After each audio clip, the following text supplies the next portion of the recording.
back with another Big Mouth exclusive. We got Richmond in the building. Yes, For the sir. people that don't know, let them know we rocking with Jordan Kenchen, man. Jordan Kitchen. Jordan Kenchen, yes, sir. Hey, play. What you thinking right now? Shit, man, we about to have an interesting conversation today, man. Fuck with Richmond, though. Richmond got a lot of black history, so, yeah, man. That's mainly what we hang our hat on, the history. I love my city. I feel like we could be so much further than where we are, but we just hang on to that history, instead of progressing. Yeah, school me real quick. What's the first thing that come to mind when y'all think of Richmond history or black history? I think of Maggie L. Walker. I think the second Black Wall Street in America. Maggie L. Walker, who is she? Who is that? What she do?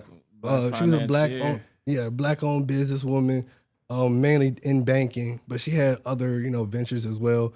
But First just a black powerhouse, woman. people like that. People like who else? Arthur Ashe is from Richmond, a legendary tennis player. But all these people, they're in the past. We can only keep their name going for so long.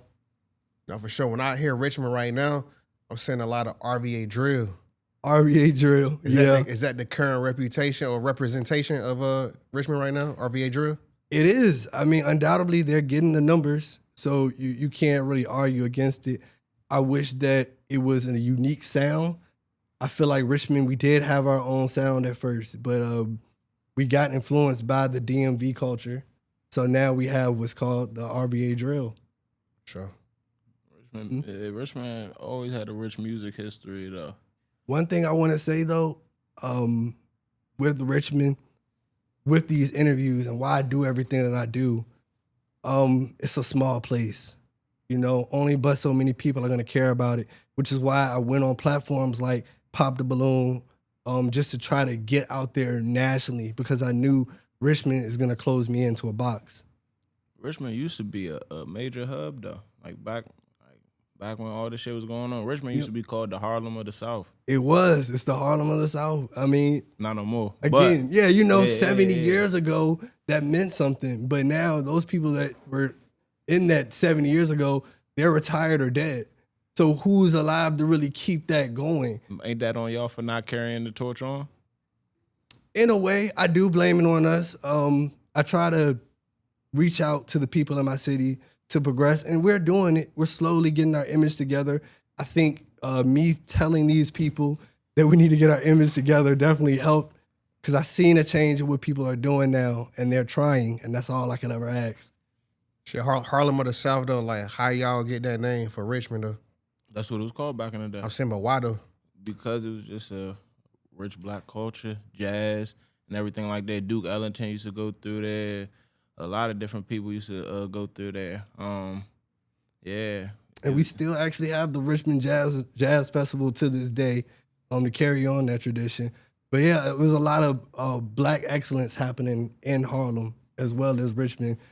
Being that New York was one of the largest slave auction places, but Richmond, Virginia specifically, was actually the biggest. Nah.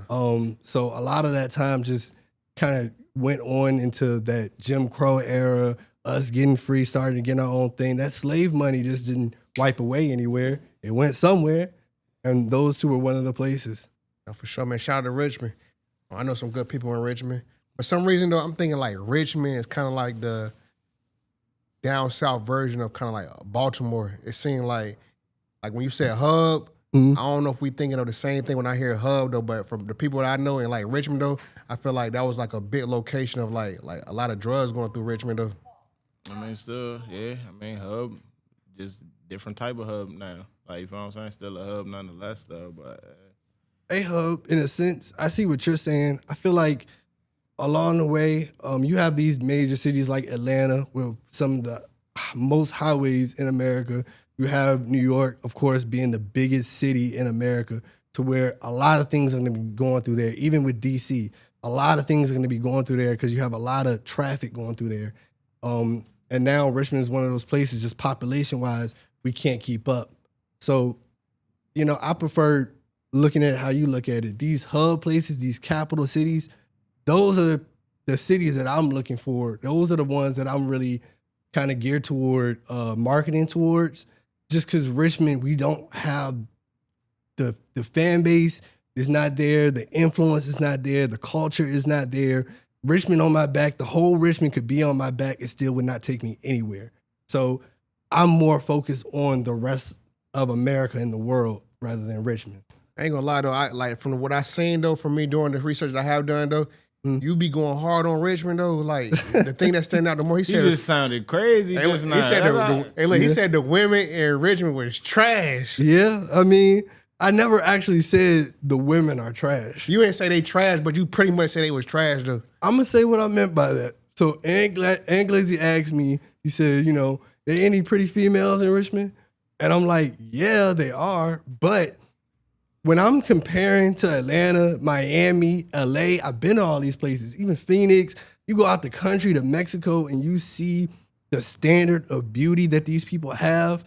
It's a different ball game, and we're not there yet. Like our most beautiful women, these people haven't really seen much to really know what the standard for beauty is. Your hair isn't done every week. Your nails ain't done every week. It's women out here that will literally never have to lift a finger, and their whole everything, hair, nails, their body getting done.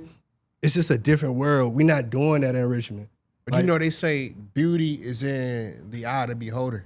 So freedom press, when you say like they not on the same level as some of these bigger cities, you looking from like a eyesight point of perspective. I'm looking from the world's perspective. I love Richmond women. This is, you know, the women that I've dated for most of my life. Now, when I went outside of Richmond and I'm seeing, oh my God, like women are looking like this, women are carrying themselves like this, it just was a different ball game. When you compare it, it's no comparing, because I'm seeing the lifestyle that these women have for themselves, and it's just, unfortunately, in the world standard of beauty, I could think whatever I want to think. My opinion ain't the world opinion. The world is going to think some girl in the Dominican Republic is going to look way better than Richmond, Virginia. Nothing I can do about that. tough stance. You got to take a puff on that one, man. Yeah, Look at tough stance. VA be having some bad drinks. I don't know. But shit. But nah, man. I feel like you just started hitting the internet. I feel like we gotta take it back. I know you originally from Highland Park, right? Yes, Highland Park, yep. Okay. I'm familiar with Richmond a little bit, things like that. But what was your upbringing though that put you into here? We need to figure out how did he become my Suave man? Yeah, how did he become Mr. Suave? Yeah, Mr. Pop the Suave. balloon man, Mr. Viral, all that. You feel me? From Highland Park, we gotta take it back a little All bit. right, let's get into it, because I like this right here. So my upbringing is, you know, your usual single parent household. Like, it was my mom, and I was her only child, so we had that dynamic. And she was pretty young when she had me. She was 19 when she had me. So growing up, you know, I seen a lot, I experienced a lot. Everyone in the hood, I know that whole story. But at the end of the day, my mom kind of bred me not to be a hood person. She actually interviewed my mom. I did a podcast with her and my dad to show people my upbringing and what the people that brought me up to say about it. But my mom met my dad because she knew that that wasn't the type of person that he was. So she wanted me to be like that. Even though we were in the hood, it was always, you dress in suits. You know, we go to church on Sunday. Don't you curse around me. You know, a whole bunch of things. She set the standard. So you some young dapper nigga. Young dapper, I had to be, you know. right. House full of women, no men around. Even with cousins, I'm the only man. So they really held me to a high standard. And even going into high school, I was already studying business. So I was already knowing that I wanted to be in a business mindset. So I started with a clothing brand called Lust Life. And I did that for a couple of years. I figured out a bunch of different manufacturers. I actually met this man. He got me a connect in Taiwan to get a bunch of clothes in. I did that, and then I met my business partner in college. When I went to college, going into doing the clothes, I had already sold out twice. But he came to me and said, you know, I want to do this music thing. You already got the business mindset for it because I see what you're doing. Just come do it with me. So, you know, I said, you know, I can't really do both, but I see where he's going with this music thing. I'm going to dive into it. We decided to own a few art. Well, I shouldn't say own. My bad. We decided to manage a few artists who were under our record label, and from there it just was going great. Like I started traveling, going to Atlanta, going to Miami, meeting a bunch of to me celebrities like J.R. McKee, Wendy Day, who people may not know. These are people behind your favorite celebrities like Rod Wave, Lil Durk, Cash Money, stuff like that.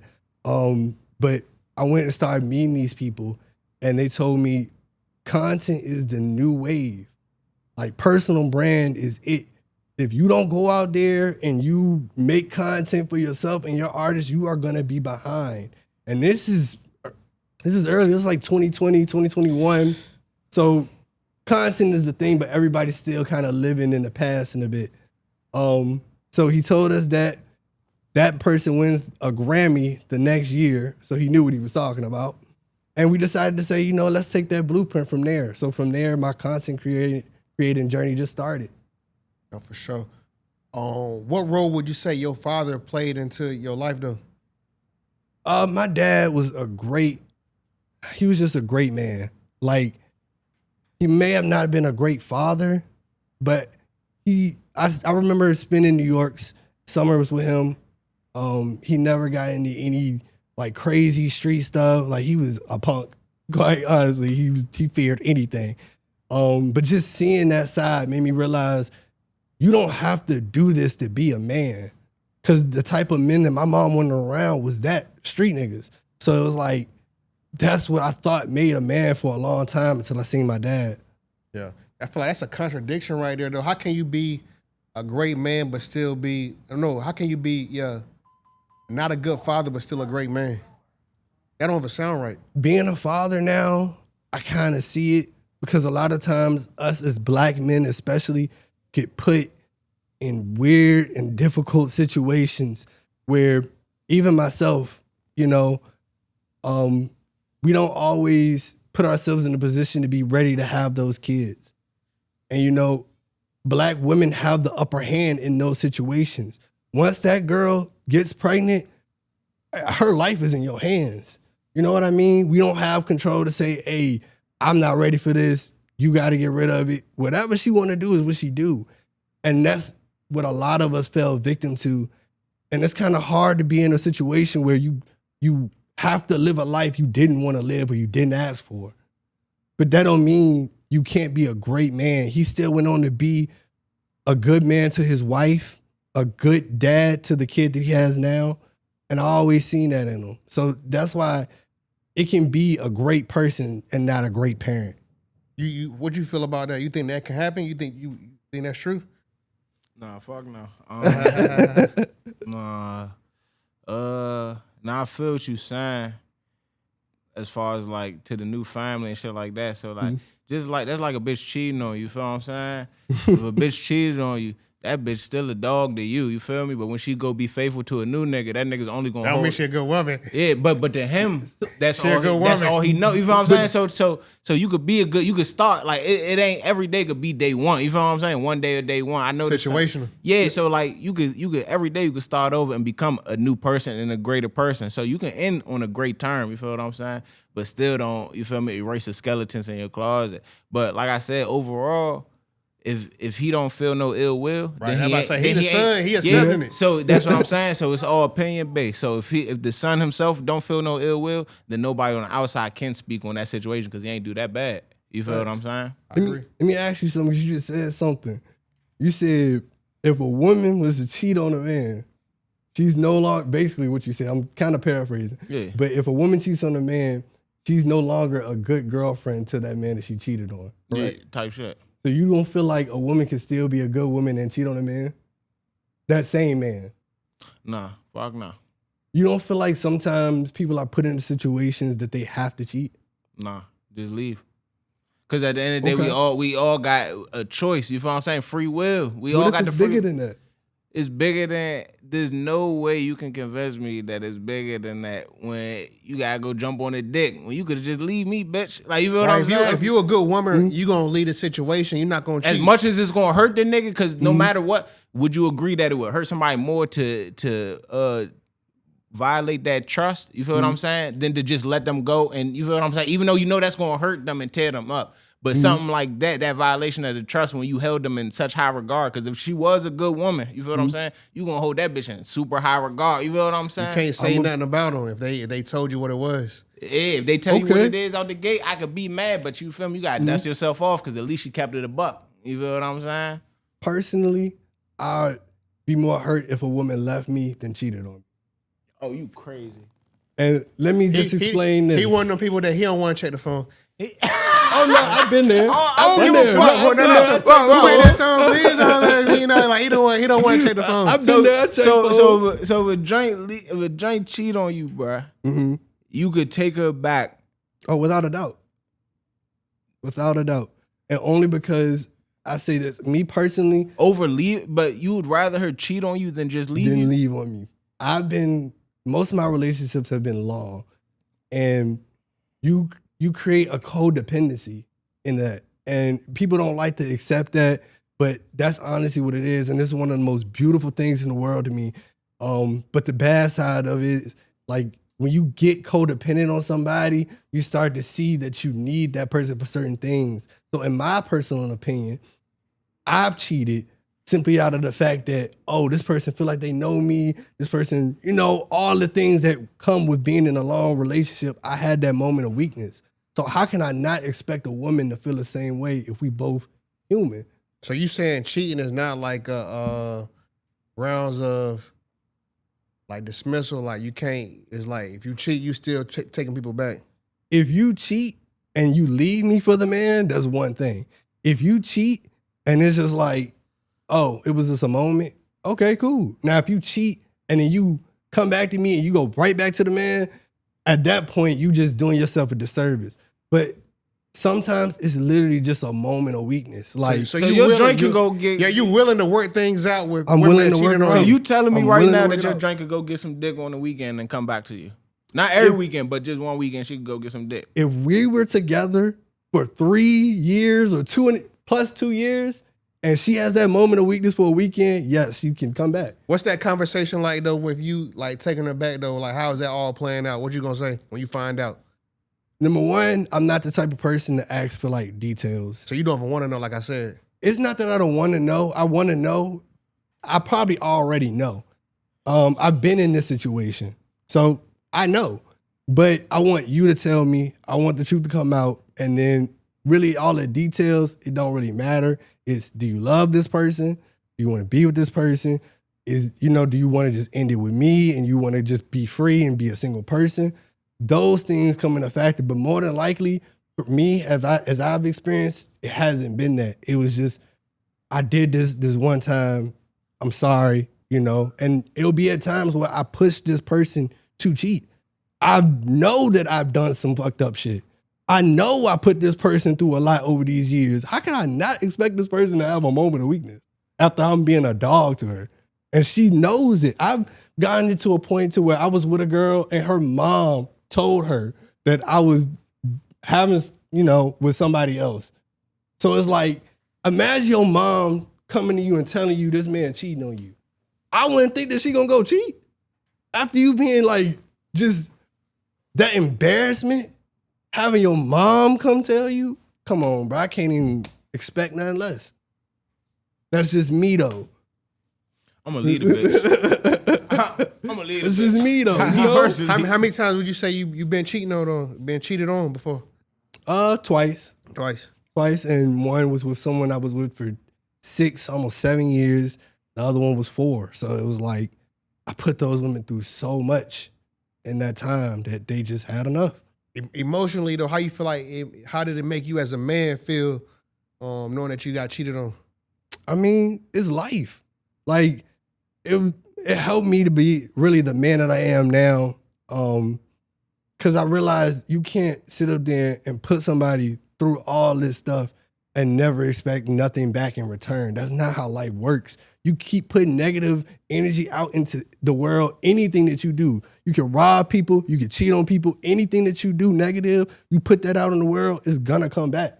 So pretty much when you get cheated on, you come more from a understanding perspective rather than pointing the finger perspective. Now, if I didn't do anything to you and she cheated on me, I'm not really serious to stay with this bitch. Come on now, I'm not that green. But like, I'm coming from a perspective of I'm dogging this woman. You see what I'm saying? And she's still putting up with my shit. And 3-4 years then pass, and she like, all right, nigga, like. So why be with the joint then if you dogging her? I'm a man, bro. This is how we is. You can 18, love somebody and still 19. You see what I'm saying? 15. But I'm all thinking about this Can you? Can you love somebody and still? Fully? Yeah, for sure. Sometimes you need to cheat. Hold on, this play right here. We need to know from him.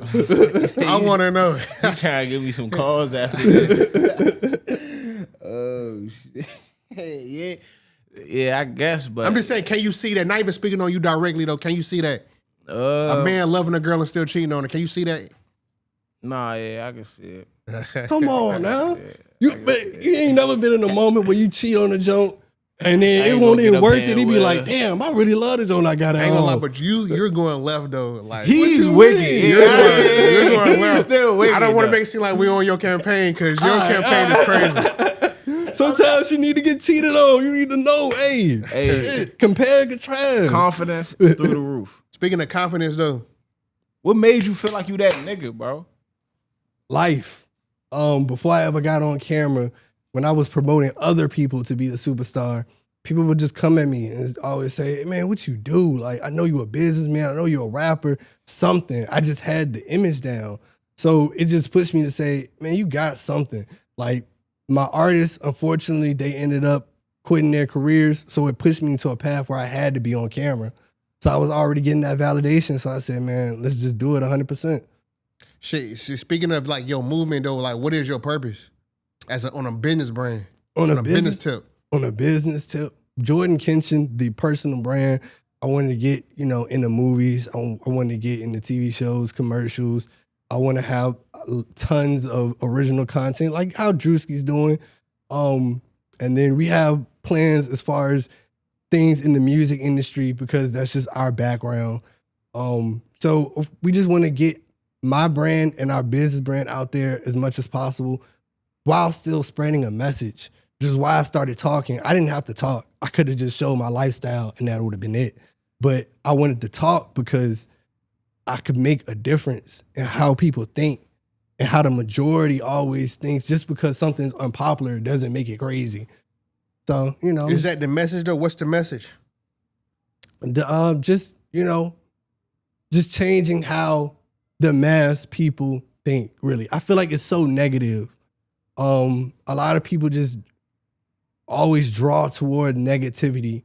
So even though I say things that may be perceived as negative, to me, they're always a positive message to be said in what I'm saying. So it's spreading positivity and showing, hey, you all respond to negativity because you perceive this as negative without even seeing the positive side of it because you don't have no perspective. But when I say something just straight positive, you don't even see it because it's not a negative, like, way of thinking on it, if that makes sense. I get where you're coming from. So do you feel like that's what make you a star, kind of like because you go against the grain? Yeah. And I said that in my lunch breaks, my earlier lunch breaks, that, quite honestly didn't get much of attention because all I wanted to say was the positive and the right thing. And I was actively saying it on camera, like, you all aren't going to pay attention to this because I'm saying this in a nice way. And I'm going to start saying it in a way that you're not going to like. And that's when it's going to get your attention. No, for sure. So just proving my point, No, for sure. Hey, look, I seen that clip when you when you went out to Phoenix and you did the balloon joint. Yeah, pop the balloon. But look though, you kind of like stood tall on the what's those Dolce and Gabbana? Dolce & Gabbana, glasses. Yes, sir. You got a lot of confidence. So what you was thinking when she was like, "Nah, I ain't fucking with you." I mean, first of all, the whole pop the balloon experience, let me say this. I never watched any of the episodes before going on there. So I was completely taken aback about what was going to happen. I just knew, hey, you're going to be going out there, there's going to be some girls, try to get a girl or try to go viral. So in the moment, the production side took a lot longer than what you saw. So as I'm going down the line, that girl was probably like the fourth person. And so as each person kept coming out, they kept saying, oh, I don't like him because of the glasses. I don't like him because of the glasses. So I'm like, all right, they trying to start something. So now let me get a moment because I can't get a girl. So Oh, so you knew that off the rip that you won't buy the bag nothing. because I'm not taking these off. He Come talking on, some these nothing. doses. But I won't focus on that. If I wanted to get a girl, it would have been that simple, which I did for number 2. I just said, you know what, let me take these off just so I can show people I can get a girl. And she was a 10. So, I just proved my point with it. But for the first time, I felt played. So I'm like, all right, let me get this moment, No, for sure. That's fire. What was it like cause just cause you ain't get a girl on the show don't mean you ain't get a girl in the DM, cause that's a big time show. I won. Did the DMs go crazy? Man, what? I won. Everybody looked at that as a loss. My DMs was flooded. I still get people coming to my Instagram, TikTok, YouTube to this day. That's what they not talking about though.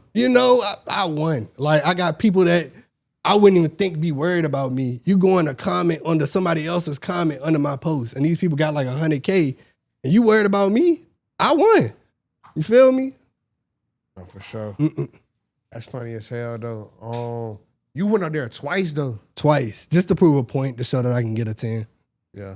You feel me? Cocky shit. You said cocky shit. You feel like that really, like that show turned you up though?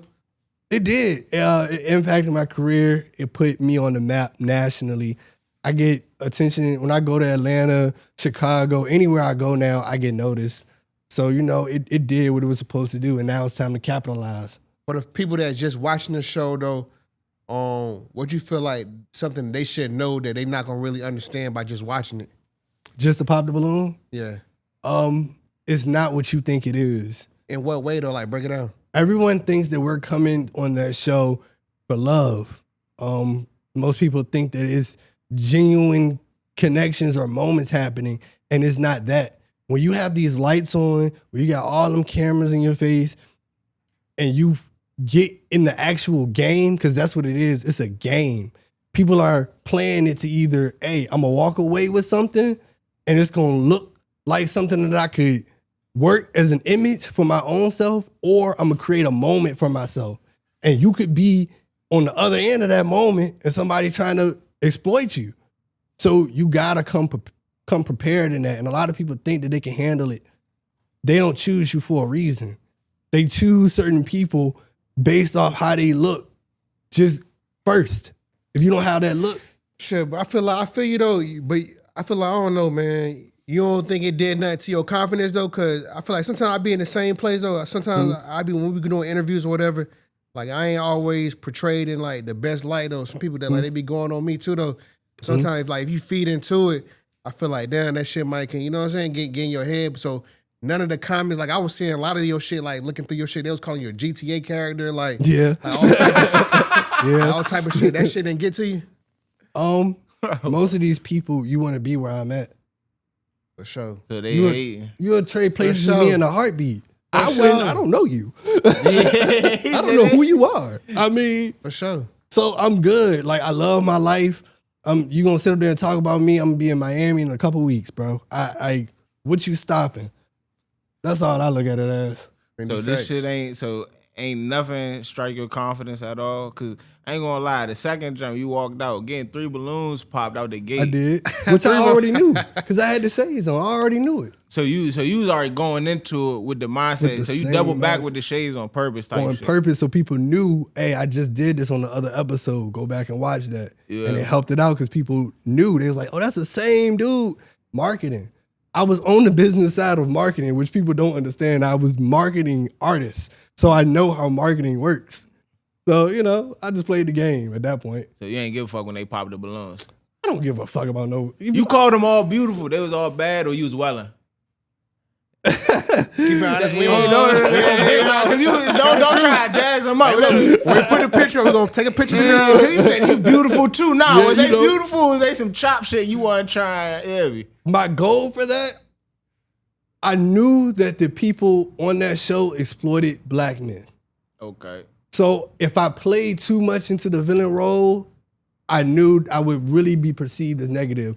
And my whole goal, I want to never tear down black women. Okay. So that's why I went in there. I'm like, every woman in here is beautiful. I don't ever want to come on this camera in front of millions of people and call a woman ugly. I'm not even going to do that when the camera off. I'll just pass on you. You know what I mean? So I'm just not that type of person.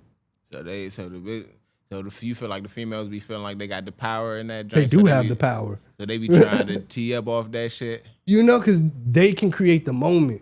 But me, when I come in, what moment you gonna create? My glasses? These Dolce & Gabbana, bitch. Ain't no Did you ever get this Dolce sponsor, bro? I didn't get the Dolce sponsor, but we coming for it. Cause you be name dropping, hey bro, you be name dropping everything in the motherfucking fit. When you came on that bitch, that nigga said, these purple. Like, come on. Hey bro, I said, bitch, this shit look like money. Hey, nah, this nigga funny. Did you want to go win on them though when you didn't get chose? Or you feel like you just gonna keep it professional? That's why I couldn't Keep it be professional. on that joint, bro. What? I feel like on him. Hey man, man. I feel like I won. Even when I got turned down, I seen the win because I'm like, I called my partner that night. I said, bro, I got clipped. He like, for real? Like, bro, I ain't even know it at the time. I ain't even know till a couple months after they posted. I said, I told you. Because I knew I was the most interesting person in that episode, and I was by far. It didn't down your stock though? Come on, I had women in the DMs. I don't know what these women talking about. I love the glasses. Women that's way better than what they had in that first episode. Now, the other episode, then I had a junk that turned me down in the second episode that was on my phone texting me and all that shit. So it was like, I really won behind the scenes. They was playing for the net. He said he really was clouded up. That wasn't even what I matched with. You see what I'm saying? So it was cool. Like, I won.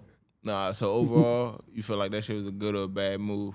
Great move. It put me on the map for sure. Being that you turned up so hard though off that, like what's next though? How you feel like you can capitalize off the situation even more?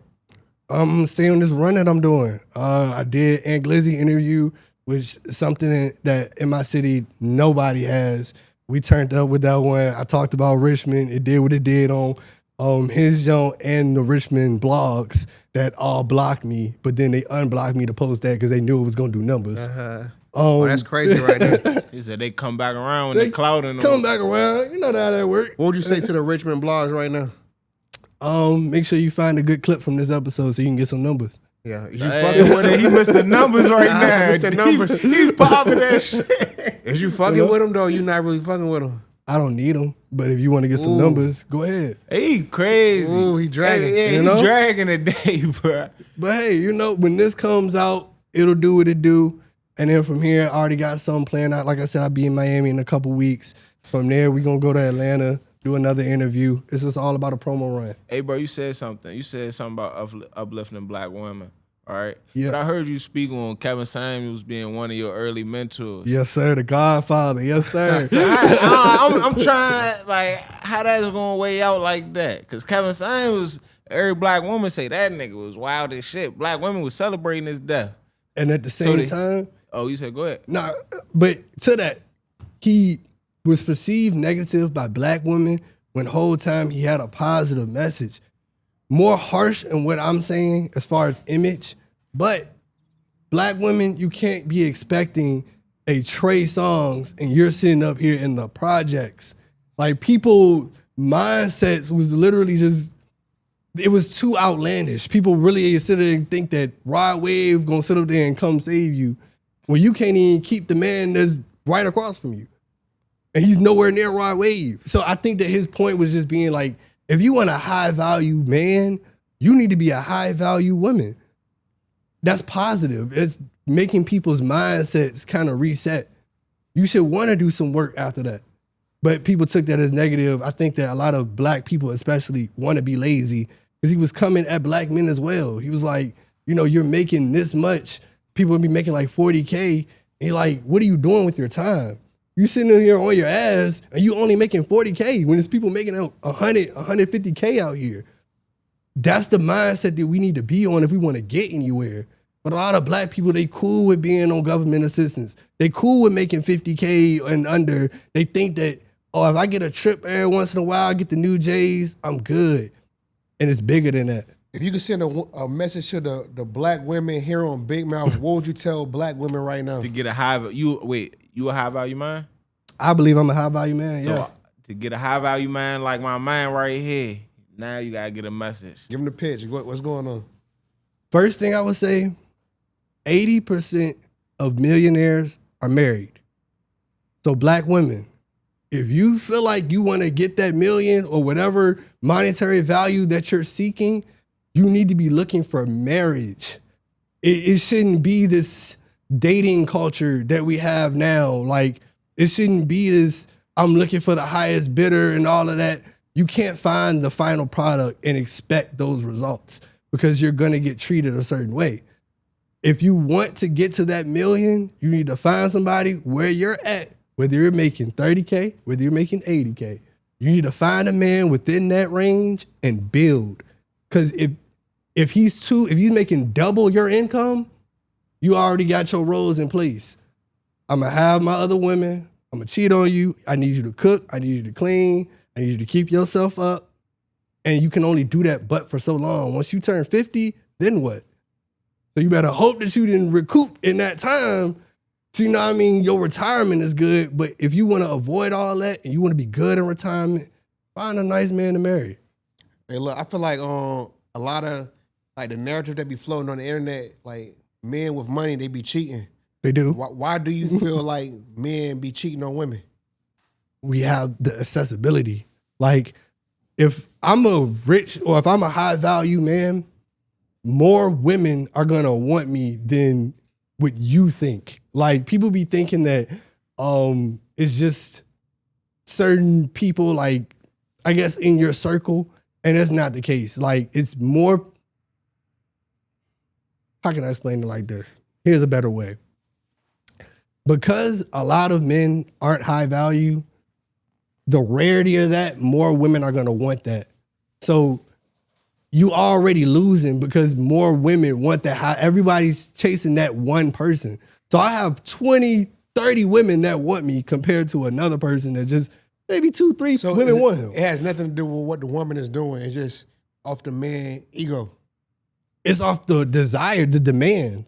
The demand is there for high value men. Like, I have women in my inbox that don't even know me from a can of paint, wanting me to fly them out, wanting me to buy them lunch and all that stuff. So I'm only one man.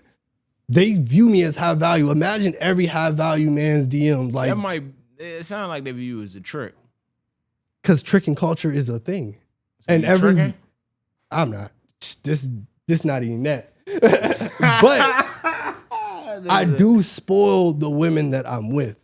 So if you around me and you with me, we gonna live a lifestyle together. I'm not ready to sit up there and go on all these trips, eating all this good food, and you not eating with me. I got a question there. When it comes to a first date with a woman, though, what's a reasonable amount of money that you would spend on the first date for a dinner? I judge it off the woman. If I know you never ate Roof Chris before, I'm not taking you to no Roof Chris. I mean, that's just not happening. Like, realistically, now, if I really love you in a sense, but it's the first date. that takes a lot. Yeah, you see what I'm saying? First date. What's the range going from McDonald's to what? I don't even eat McDonald's, so I wouldn't even do that. But I say, tell me, you know what's crazy, bro? If a junk ain't even like get into that realm, I wouldn't even want to go on a date. Would you drop $500 on the first date though? If she's one of those, yes. So what's your average range though on the first date? From the women that I like, you're spending like 3 and up. 3 to what? What's the max? There is no max. There is no max. So what's the most you done dropped on the joint first night? You try and bag the joint. The most I ever spent on a date was for my mom. You know, but other than don't that, count. you know, I'm just throwing that out there so people know, like, I'm not ready to sit here and do that. But for a good jump, like 5 something. You know, that's about average. You can eat good with that. Yeah, for sure. But there are women, I haven't reached that realm of women that have required more, because there's women that'll say, hey, I got 5 friends. You got to bring them out here. I done met Bandman Kevo. He living like this. He got to pay for that girl and her 5 friends that comes. He's spending 5-10 racks on a night. So it's different levels to this. You got to learn your level. You think so? You feel like you gotta come out like that off that chicken if you a high value man? If you just said the demand there, why you gotta come out that chicken for 'em? For the women that I like it's different. So if I'm dealing with a different woman, it don't need that. But if you dealing with a certain woman, she's already used to this. Any other man is gonna do this, that she's actually entertaining.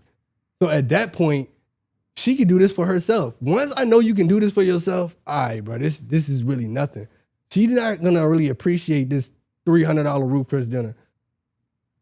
Another man would have did it for her.